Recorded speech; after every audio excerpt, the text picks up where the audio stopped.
got the unit unboxed. It's actually really nice looking. It's nicely black. Kind of blends in with the truck, so it's a little hard to show, but if you guys don't know anything about these, you will see that this is gonna get completely hidden behind a cabinet. So like, I'm telling you, it looks really nice and the powder coating looks really nice and all, but you're not actually gonna end up seeing it once it's installed. But I can tell you that sitting here on the truck bed, it looks nice. But yeah, in terms of the components, they gave us a controller, which obviously controls and powers the unit.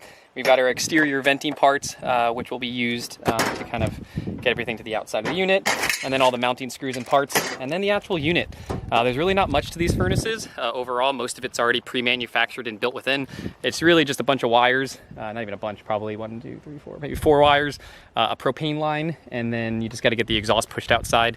Luckily, this RV is already manufactured, so all the ducting and venting is already done. We just have to replace this one into the old unit. If you guys have a bus or a van that's already getting custom built, you will of course have to run some venting out. This unit is pretty nice. I'll show you more inside, but it has vents on the side, the front, and then the other side, and then top and bottom. So you will be able to kind of choose the direction or output that you want, and then you can just kind of run normal HVAC ducts out into the rig.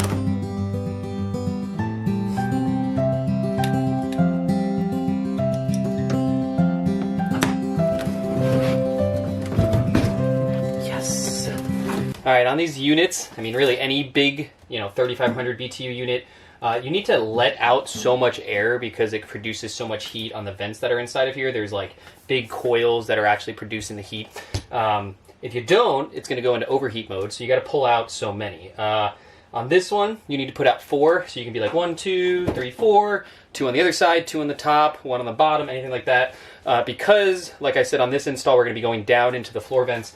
I got to take out this bottom one right here, and then I'm going to lay it on top of that floor vent. So I'm just going to mark it out and then pop it out. They're all perforated, so you really can just like bang them out and just pop them through. If you're using one of these circle ones, you can simply just go to the store and get one of those like HVAC connectors and then just run your plumbing out just like you would anything else.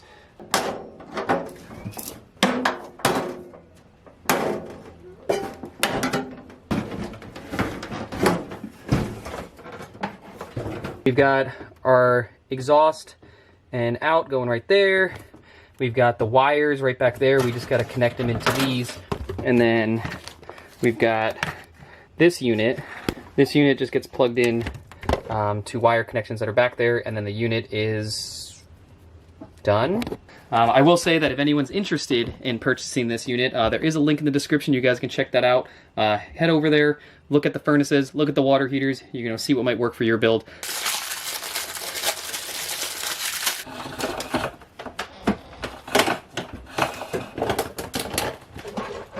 All right, I just put the controller unit next to the old one so that I have my AC right here and the furnaces right here. With 3,500 BTUs of heating power and 260 CFMs of airflow, this heater will warm up the cozy spaces of all this RV extremely quickly because of all that power. So this unit has 4 speeds and then 3 different modes for sleeping, rapid heating up, and then like a standard mode. So you can kind of control everything from right here. The really nice thing is that this is super energy efficient. We run off grid inside this camper. So the last one just kind of ran consistently and just ran on a thermostat. It didn't have any type of like power ratios or anything like that, so it just always ran at the same consistency.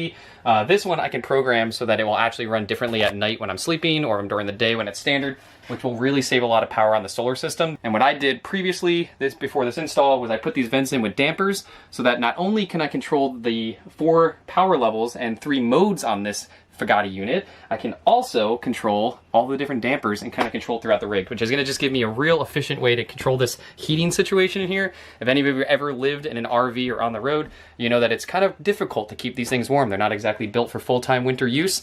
So being able to control where the heat's going and where you're actually wanting to stay warm, either at night, during the day, sitting on the couch, is really important. Oh yeah. We're going to turn it way up just to make sure it clicks. So you hear the fan click on, then you'll hear the igniter. There's the igniter.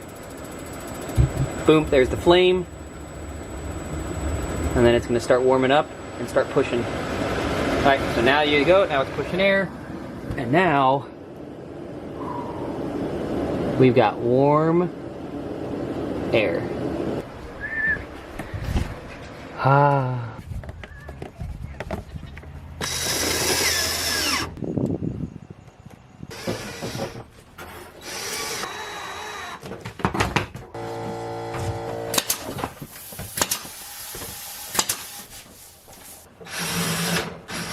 All right, I just got the install pretty much done. I got my faceplate back in. I got my face vent in. The furnace is strapped in. We got the outside done. We've got our monitor in. So in terms of the install, we are good to go. I'm really happy that that inside's kind of done. It just looks more finished. Makes you feel like we're actually moving along on this project. I mean, well, and with that wall in, this project's completely done. So if you're interested in a heater, remember that there's a link in the description so you can get your own.